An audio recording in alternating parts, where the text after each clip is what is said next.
కౌశిక్ రెడ్డి వెనుక ఉన్నదెవరు, ఆయన్ను ప్రోత్సహించింది ఎవరు? దూకుడుతో హాట్ టాపిక్గా మారిన ఇష్యూ. అసెంబ్లీలో కూడా ఇదే శైలి. గత గవర్నర్ పైన అనుచిత వ్యాఖ్యలు. తాజా ఎమ్మెల్యే గాంధీ పైన మీడియా ముందు సైతం అదే తీరు. పార్టీ డ్యామేజ్ అవుతుందని నేతల్లో అభిప్రాయం. అధిష్టానం మాత్రం సైలెంట్. క్రమశిక్షణ గల పార్టీ అని చెప్పుకుంటున్నా. ఇప్పుడు నా పాయింట్ నేనేమనుకుంటున్నా అంటే వెరీ క్లియర్గా కేటీఆర్ వేరే పార్టీల ట్రాప్లో పడిపోయిందేమో అనిపిస్తున్నది.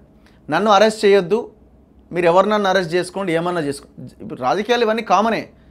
నేను ఏ రకంగా పార్టీని డ్యామేజ్ చేయాలి అన్న దాని విషయంలో కంకణం కట్టుకుని ఉండడేమని నాకు అనిపిస్తున్నది. ఎందుకంటే ఇదే కౌశిక్ రెడ్డి గతంలో ఒక మహిళ ఆమెను గవర్నర్ని ఉద్దేశించి, తమిళిసైని ఉద్దేశించి వ్యాఖ్యలు చేసిండు. తర్వాత ఇంకేదో జరిగింది. ఇప్పుడు ఏకంగా ఆంధ్రోళ్ళు అనుకుంటా మాట్లాడిండు. ఇవన్నీ కూడా పార్టీని మొత్తం డ్యామేజ్ చేస్తున్నాయి. ఈ తరహా ఎవరికి ఉన్నది ఆలోచన, ఈ తరహా వ్యాఖ్యలు ఎవరు చేస్తుంటారు? జనరల్గా కేటీఆర్ చేస్తూ ఉంటాడు. కేటీఆర్ కూడా చాలా సందర్భాల్లో ఇరుక్కపోయింది కదా. మొన్న మహిళలను ఉద్దేశించి మాట్లాడి బహిరంగ క్షమాపణ చెప్పాల్సిన పరిస్థితి వచ్చింది చివరికి.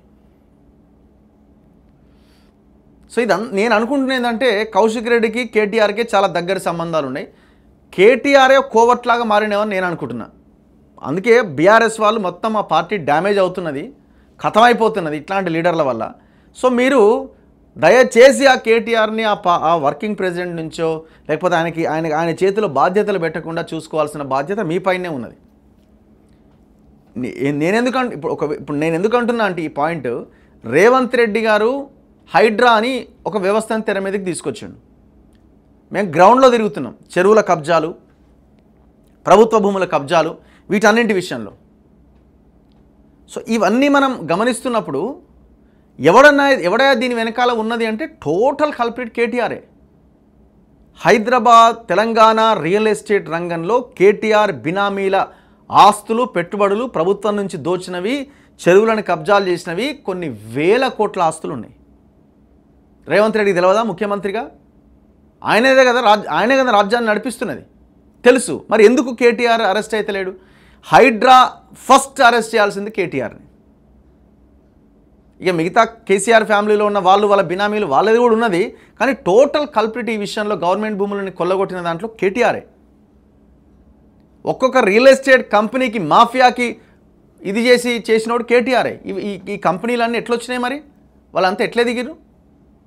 అన్నీ బయటి రాష్ట్రాల కంపెనీలు. ఒక్క తెలంగాణ రియల్టర్ లేడు అందులో, ఒక్క తెలంగాణ రియల్టర్ లేడు.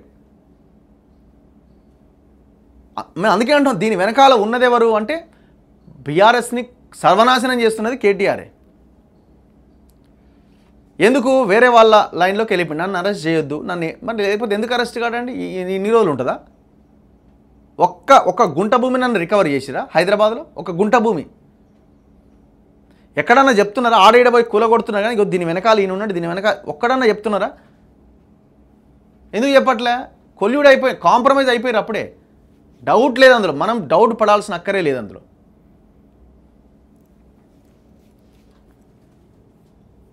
So KTR compromise. మరి బీజేపీ వాళ్ళు ఉన్నారు కదా, మరి వాళ్ళే అందులో కూడా ఉన్నారు. డౌట్ ఏముందల్లా?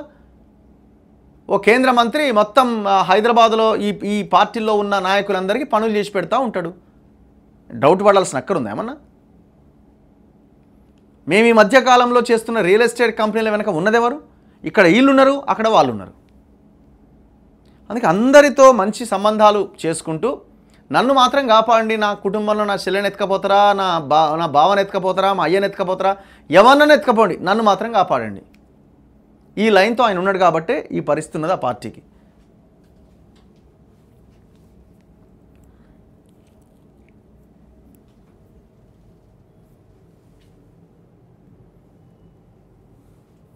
హైడ్రా లేదు, ఏం లేదు, అంత డ్రామా. నేను అంటున్నా కదా, ఇదంతా ఒక పెద్ద డ్రామా లాగానే కనిపిస్తున్నది నాకైతే. వీళ్ళు చిత్తశుద్ధితో హైడ్రాని, చెరువులను కాపాడడానికి చలో మేము తీసుకెళ్ళిన దగ్గరికి రండి, ఎందుకు వస్తలేరు? అరే ఒక్క చెరువు దగ్గరికి రారే మీరు?